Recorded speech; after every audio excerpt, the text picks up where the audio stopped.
Supreme court GBA ವ್ಯಾಪ್ತಿಯಲ್ಲಿ June 30ರ ಒಳಗೆ ಚುನಾವಣೆ ನಡೆಸುವಂತೆ ನಿರ್ದೇಶನ ನೀಡಿದ ಬೆನ್ನಲ್ಲೇ ಚುನಾವಣಾ ಸಿದ್ಧತೆಗಳು ಗರಿಗೆದರಿವೆ.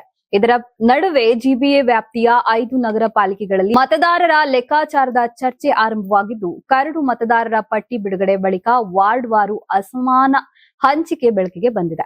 ಒಂದೊಂದು ವಾರ್ಡ್ಗಳಲ್ಲಿ ಒಂದೊಂದು ರೀತಿಯ ಮತದಾರರ ಸಂಖ್ಯೆ ಕಂಡು ಬಂದಿದ್ದು, ಇದು ಒಬ್ಬ ವ್ಯಕ್ತಿ ಒಂದು ಮತ ಎಂಬ ಮೂಲಭೂತ ಪರಿಕಲ್ಪನೆಗೆ ಧಕ್ಕೆ ತರುವ ಸಾಧ್ಯತೆಯನ್ನ ಹುಟ್ಟುಹಾಕಿದೆ.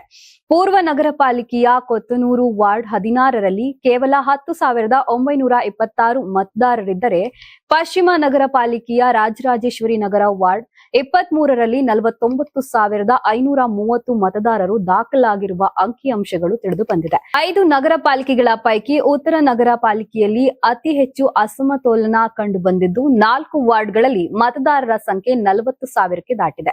ಕೆಲ ವಾರ್ಡ್ಗಳಲ್ಲಿ ಕೇವಲ 17,000ಕ್ಕೆ ಸೀಮಿತವಾಗಿದೆ. ದಕ್ಷಿಣ ನಗರ ಪಾಲಿಕೆಯ ವ್ಯಾಪ್ತಿಯಲ್ಲಿ 2 ಚಿಕ್ಕ ವಾರ್ಡ್ಗಳಲ್ಲಿ 14,000 ಮತದಾರರಿದ್ದರೆ, ದೊಡ್ಡ ವಾರ್ಡ್ಗಳಲ್ಲಿ 50,000ಕ್ಕೂ ಅಧಿಕ ಮತದಾರರು ದಾಖಲಾಗಿದ್ದಾರೆ.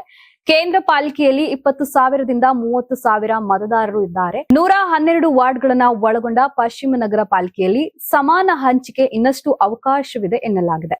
ನೀವು ಸಣ್ಣ ಆಗ್ಬೇಕಲ್ವಾ? ಅದು ಒಂದು ಉತ್ತಮ ಆಹಾರದಿಂದ ಸಣ್ಣ ಆಗ್ಬೇಕಲ್ವಾ? ಪ್ರತಿದಿನ ನಮ್ಮ ಜೀನಿ ಸ್ಲಿಮ್ ನ ಯೂಸ್ ಮಾಡಿ ಯಾವುದೇ ಸೈಡ್ ಎಫೆಕ್ಟ್ ಇಲ್ದಂಗೆ ನೀವು ಸಣ್ಣ ಆಗ್ತೀರಾ.